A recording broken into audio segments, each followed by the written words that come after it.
आज की इस वीडियो में हम करेंगे गणित सेक्शन का इकाई 5, जो कि इस सब्जेक्ट का आखिरी इकाई है और इसका नाम है कक्षा कक्ष विनियम एवं मूल्यांकन।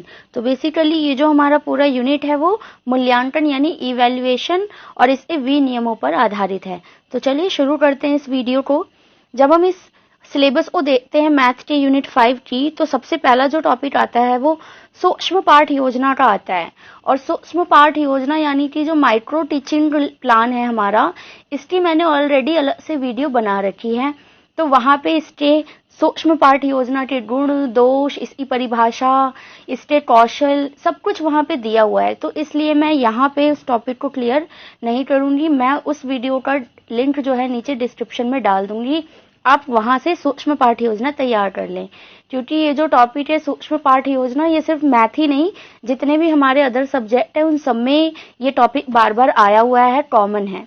दूसरा जो हमारा टॉपिक है वो है गणित में पाठ योजना निर्माण, यानी कि लेसन प्लान तैयार करना है। तो इसके लिए भी मैं अलग से वीडियो बना दूंगी जिसमें लेसन प्लान होंगे, और एक अलग से ही प्लेलिस्ट बनी हुई है जहां पर हर सब्जेक्ट के जो है लेसन प्लान आएंगे।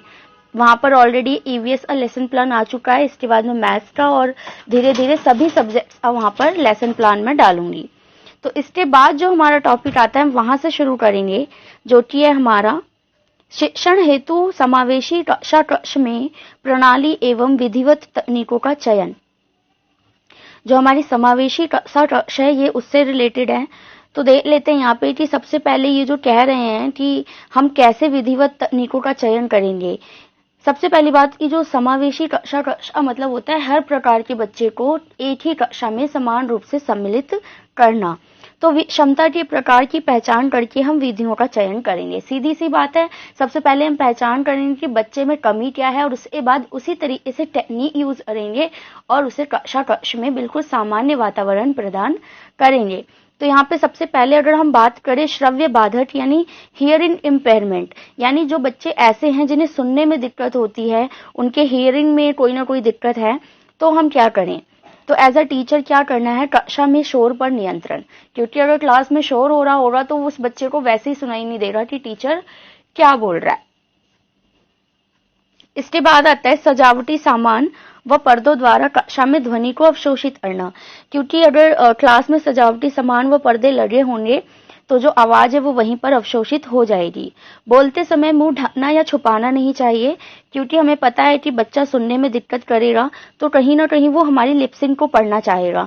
तो ऐसे में यदि हम अपना चेहरा उनसे छुपा लेते हैं तो उन्हें दिक्कत होती है। अगली चीज है शाब्दिक संकेतों के प्रकारों का प्रयोग करना, कि जो शब्द के अनुरूप जो संकेत बनाए गए हम संकेतों का प्रयोग करें जिसे देखकर वो समझ जाएंगे इजीली। अगली चीज है लिखित शब्द और वस्तु और चित्रों का प्रयोग करना, कि जब बोलने से बच्चे को कम सुनाई दे रहा है तो हम ज्यादा से ज्यादा लिखित शब्दों पर जोर दें, वस्तुओं पर जोर दें और चित्रों का प्रयोग करके उन्हें पढ़ाएं। तो ये हम करेंगे अगर कोई बच्चा श्रव्य बाधक है तो। इसके बाद हमारे आते हैं दृष्टि बाधक यानी विजुअल इम्पेयरमेंट। कुछ बच्चे ऐसे होते हैं जिनको दिखने में दिक्कत होती है, जिनको थोड़ा बहुत दिखाई देता है, या कुछ ऐसे होते हैं जिनको बिल्कुल भी दिखाई नहीं देता। तो ऐसे में हम किस प्रकार से उन्हें कक्षा के अंदर समावेशन देंगे। तो यहाँ पर पहला ही पॉइंट आएगा आगे बैठाने के लिए प्रयास, कि ऐसे बच्चों को जिन्हें कम दिखाई देता है अगर वो पीछे बैठेंगे तो उनको वैसे ही और कम दिखाई देगा, या जो श्यामपट्ट पर लिखा हुआ है वो उनको दिखाई नहीं देगा। तो ऐसे में हम उन्हें हमेशा आगे बिठाने का ही प्रयास करेंगे। शाब्दिक व्याख्या व उच्चारण का प्रयोग, क्योंकि वो देखने में सक्षम नहीं है तो हम क्या करेंगे, वर्बली यानी बोलकर ज्यादा से ज्यादा चीजों को समझाने की कोशिश करेंगे। ब्रेल सामग्री तैयार करना, जो कि उनकी लैंग्वेज है ब्लाइंड्स की ब्रेल लिपि वाली, हम ऐसी सामग्रियों का समायोजन करेंगे।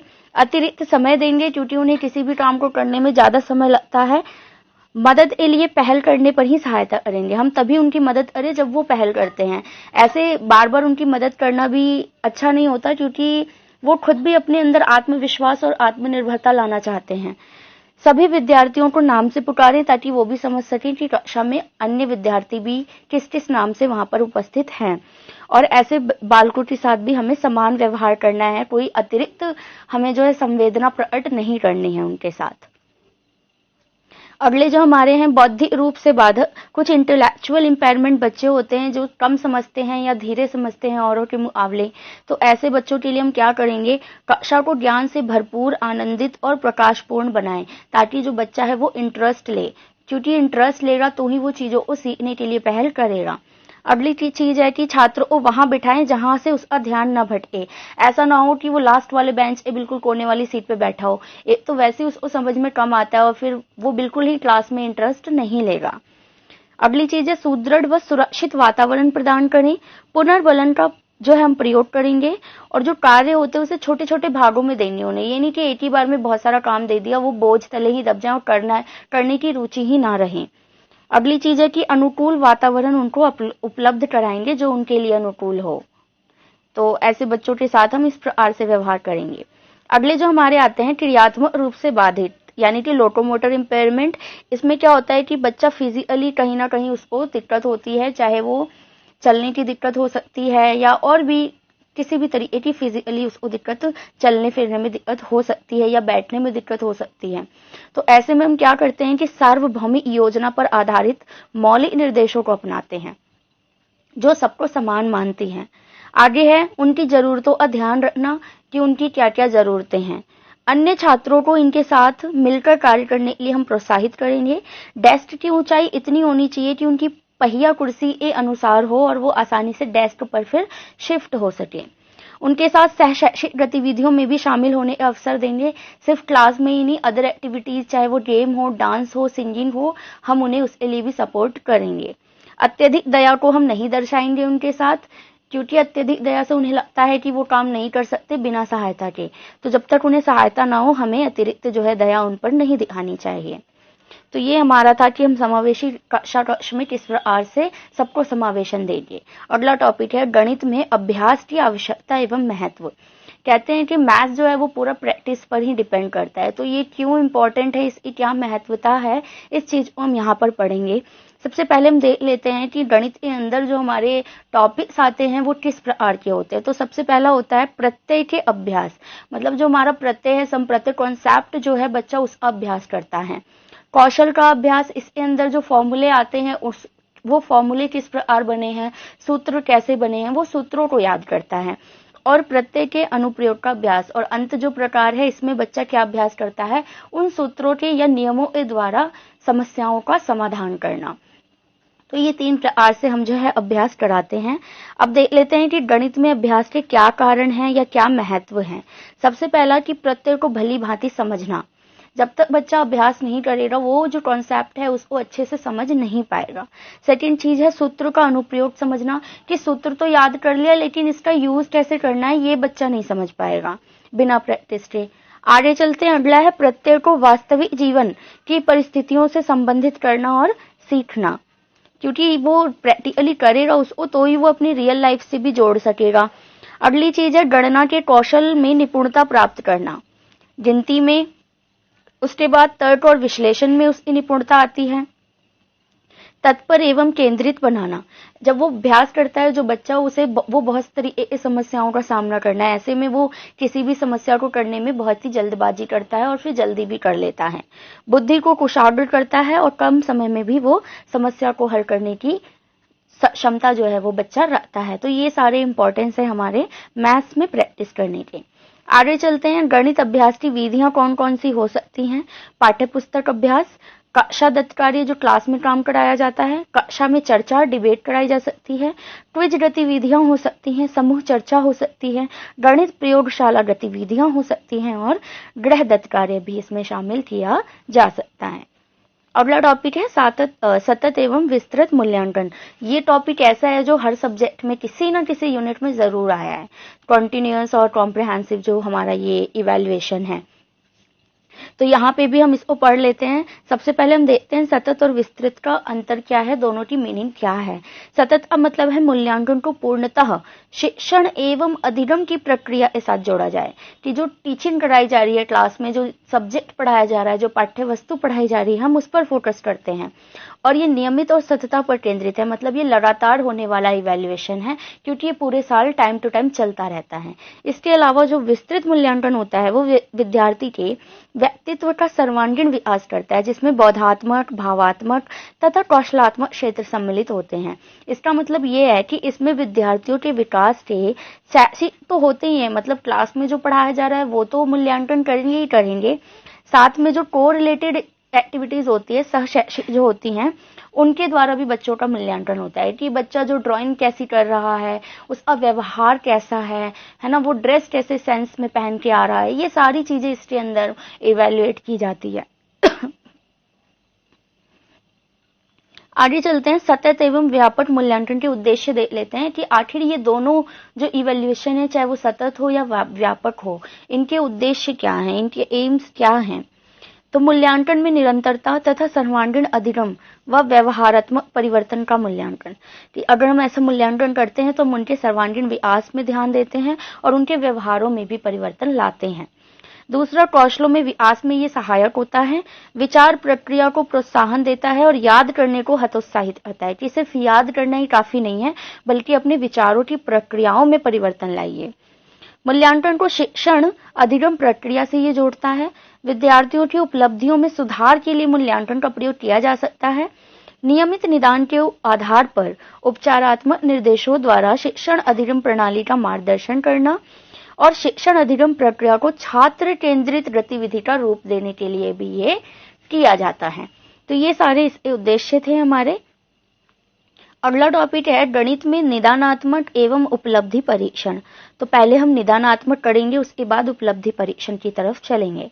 तो क्या होता है निदानात्मक परीक्षण? अधिगम प्रक्रिया की कमी को जानने के लिए निदानात्मक परीक्षण को व्यक्ति विशेष को दिया जाता है। जैसे पर्टिकुलर किसी स्टूडेंट में आपने कुछ पढ़ाया, उसने कितना सीखा, क्या समझा, या फिर उसमें क्या कमियां रह गई, आप ये जानना चाहते हैं, तो आप ऐसी परीक्षा उनसे लेते हैं। इसके गुण क्या क्या होते हैं कि अधिगम प्रक्रिया की कमी अथवा कमजोरी का पता लगाता है। दूसरी चीज, ये सभी अधिगम एवं शिक्षण बिंदुओं को महत्व देता है। यह केवल वस्तुनिष्ठ प्रश्न ही उठाता है। ये ध्यान देने वाली बात है कि यहाँ पर केवल वस्तुनिष्ठ प्रश्न होंगे, एमसीक्यू प्रश्न होंगे। ये गुणात्मक है, ना कि परिमाणात्मक, और ये वर्गीकरण में भी सहायक होता है। बच्चों को वर्गीकृत करके उनको विशेष, अगर कोई हमें शिक्षण विधि उपयोग करनी है उनपे, तो इसमें भी ये सहायता करता है। अब देख लेते हैं निदानात्मक परीक्षण तैयार करना, कि आप किस प्रकार से, ये पेपर में आता है मैथ के, आप तैयार कीजिए, उपलब्धि परीक्षण तैयार कीजिए, निदानात्मक परीक्षण तैयार, इसलिए मैंने इनका नमूना भी नीचे पेश किया हुआ है, वो भी देख लेंगे। तो सबसे पहले देख लेते हैं कि बच्चे सामान्य गलतियां करते कौन कौन सी हैं। जैसे जमा में हासिल वाले अगर जमा आ गए तो बच्चा कंफ्यूज। सेकंड चीज होती है व्यवकलन में ऋण आ जाए तो भी दिक्कत हो जाती है बच्चों को। दशमलव लगाने में गलतियां कर देते हैं, संख्या उतारने में गलतियां कर देते हैं, गुणा एवं भाग के लिए पहाड़े उनको याद नहीं होते हैं। तो ये सारे जो है गलतियां बच्चे करते ही हैं, जो सामान्य गलतियां होती हैं। अब हम देखते हैं निदानात्मक परीक्षा तैयार करने के लिए हमें कैसे करना होगा नमूना। जैसे कि मैंने यहाँ पे दिया हुआ है कि सही विकल्प पर ऐसे सही का निशान लगाइए। प्रश्न 1 कि जब आप 5, 6, 7, 9 जमा 1, 5, 8 को जोड़ते हैं तो हमें क्या प्राप्त होगा। अब ऐसे में पहले बच्चा इसको जोड़ेगा, सारे ऑप्शंस मिलाएगा और फिर करेक्ट आंसर को टिक करेगा। क्योंकि यहाँ पे केवल वस्तुनिष्ठ ही प्रश्न होते हैं, तो आपको यहाँ पे कम से कम 4 ऑप्शन तो देने ही होंगे। प्रश्न 2 भी इसी प्रकार से है, जहाँ पर हमें 1000 में से घटा करना है 634 को, तो कितना आएगा ये बच्चे को बताना है। यहाँ पे 4 ऑप्शन है, बच्चा इसको सॉल्व करेगा और फिर यहाँ पे निशान लगाएगा। अगर बच्चा ऐसे क्वेश्चन गलत करता है, मान लीजिए उन्होंने जमा वाला तो सही किया लेकिन घटे वाले में गलती की, तो हमें पता चलेगा कि बच्चे को घटा करने में दिक्कत आ रही है। और किस प्रकार से आ रही है, क्योंकि वो हासिल नहीं ले पा रहा है। ठीक है, यहाँ पे प्रश्न 3 दशमलव वाला दे रखा है मैंने कि 6.39 जमा 1.1 फिर जमा 2.356 ज्ञात कीजिए। तो ये भी जमा करने में बच्चे जो हैं वो दशमलव लगाने में गलती करते हैं कि कहाँ पे दशमलव आएगा। तो इस तरीके से हमें पता चल जाता है कि बच्चे की समस्या क्या है।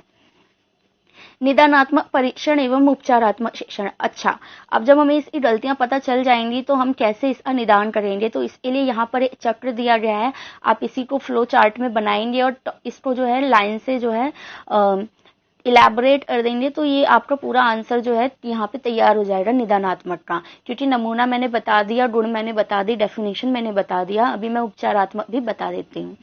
तो क्या होता है, निदानात्मक परीक्षण हमने लिया सबसे पहले, उसके बाद हमने कारण संबंधी संकल्पनाओं का निर्माण किया कि क्या कारण थे उसकी गलतियों के, उसके बाद हम उसे उपचार देंगे, मतलब उनको प्रैक्टिस कराएंगे या जो मर्जी जो भी हम कर सकते हैं वो करेंगे।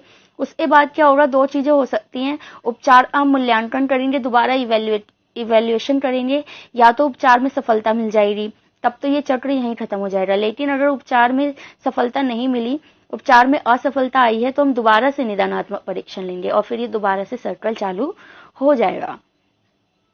आगे चलते हैं उपलब्धि परीक्षण। तो उपलब्धि परीक्षण क्या होता है, यहाँ पे परिभाषा दी हुई है सुपर की, वो पढ़िए। क्या अथवा कितना सीखा गया है या कितना कार्य किया गया है जानने के लिए उपलब्धि अथवा प्रवीणता परीक्षण का प्रयोग किया जाता है। तो यहाँ पे डेफिनेशन से ही क्लियर है कि बच्चे ने कितना सीखा या उसको कितना अभी एट द टाइम प्रेजेंट में आता है, ये पता लगाना क्या कहलाता है, हमारा उपलब्धि परीक्षण।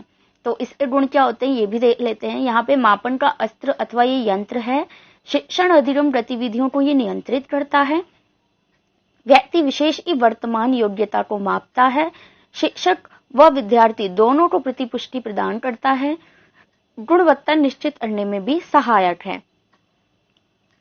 आगे चलते उपलब्धि परीक्षण के प्रकार। यहाँ पे इसके जो प्रकार हैं वो बहुत इंपॉर्टेंट हैं। सबसे पहले तो ये दो प्रकार की होती है, एक होती है स्टैंडर्डाइज्ड टेस्ट, यानी कि प्रमाणीकृत या फिर स्वीकृत परीक्षाएं, जो कि किसी स्टैंडर्डाइज किसी बोर्ड के द्वारा जो परीक्षाएं ली जाती हैं या फिर किसी एक बड़ी संस्था के द्वारा पूरा ये स्टैंडर्डाइज्ड होता है, टेस्ट तैयार होता है और बाहर से जो है क्वेश्चन पेपर बन के आता है, इसमें क्लास टीचर का कोई रोल नहीं होता है। तो ये तो टेस्ट हो गया, ये तो यहीं पे खत्म हुआ। लेकिन जो दूसरा प्रकार होता है वो होता है अध्यापक परीक्षण, यानी टीचर मेड टेस्ट, जो क्लास में टीचर जो टेस्ट बनाता है, ये एक टाइप का होता है। और ये जो अध्यापक परीक्षण है ये तीन तरह के हो सकते हैं, या तो लिखित हो सकते हैं, रिटन हो सकते हैं, मौखिक ओरल हो सकते हैं, प्रयोगात्मक यानी प्रैक्टिकल। ये टीचर के ऊपर डिपेंड करता है कि वो किसी भी तरह का यहाँ पे टेस्ट जो है वो ले सकते हैं। अब जो लिखित वाला हुआ है उसके अंदर भी दो तरीके के हमारे क्वेश्चन आएंगे, जैसे कि एक आता है हमारा निबंधात्मक, यानी कि उसमें आपको पूरा सॉल्व करके करना होता है क्वेश्चन, और दूसरा होता है वस्तुनिष्ठ यानी ऑप्शनल, जो कि हमने ऊपर देखा था। तो ये इसके प्रकार होते हैं कुल मिला के। आगे चलते हैं, टॉपिक है ब्लूप्रिंट। कई बार ये शॉर्ट नोट में आ जाता है लेकिन समझ में नहीं आता कि ये है क्या, तो मैंने यहाँ पे पूरा जो है प्रैक्टिकली इसको करके दिखाया हुआ है। उपलब्धि परीक्षण का नमूना, यहाँ पर देखिए कि जो ब्लूप्रिंट होता है वो उपलब्धि परीक्षण का नमूना होता है। मतलब जब आप ब्लूप्रिंट देखते हैं तो आप समझ जाएंगे कि जो उपलब्धि परीक्षण है उसके टेस्ट में कितने नंबर और कौन सा क्वेश्चन कौन से टॉपिक से लिया गया है। जैसे कि मैंने डाला है यहाँ पे क्रम संख्या 1, इसमें पार्ट का जो नाम है भिन्न, यानी हमने भिन्न से जो लिया है, फ्रैक्शन से जो लिया है, 1 अंक वाले 3 प्रश्न लिए हैं, 2 अंक वाले 2 प्रश्न लिए हैं, 3 अंक वाले 2 प्रश्न लिए हैं। कुल मिला के हमने फ्रैक्शन के अंदर से 13 मार्क्स का बच्चे के परीक्षण में, उपलब्धि परीक्षण में डाला है क्वेश्चन में। तो यहाँ से आप यहाँ पे 2 भी हो सकता है, मतलब जो पूरा हमारा टेस्ट होगा जो हम तैयार करेंगे क्लास में, उसका ब्लूप्रिंट तैयार करेंगे कि हमने कौन से टॉपिक से 1 अंक वाले कितने प्रश्न लिए, 2 अंक वाले कितने लिए, 3 अंक वाले कितने लिए और फिर टोटल कितने लिए। देन लास्ट में हमारा यहाँ पे सब टोटल हो जाएगा कि टोटल कितने नंबर का हमने टेस्ट तैयार किया। ये रिटन की बात है, ओरल और जो हमारा प्रैक्टिकल है उसमें ऐसा बिल्कुल नहीं होता, वो इनसे बिल्कुल अलग होते हैं। तो यहाँ पे आपका जो ये यूनिट 5 है मैथ का कंप्लीट होता है और साथ ही साथ फर्स्ट ईयर का सिलेबस भी यहाँ पर इसका कंप्लीट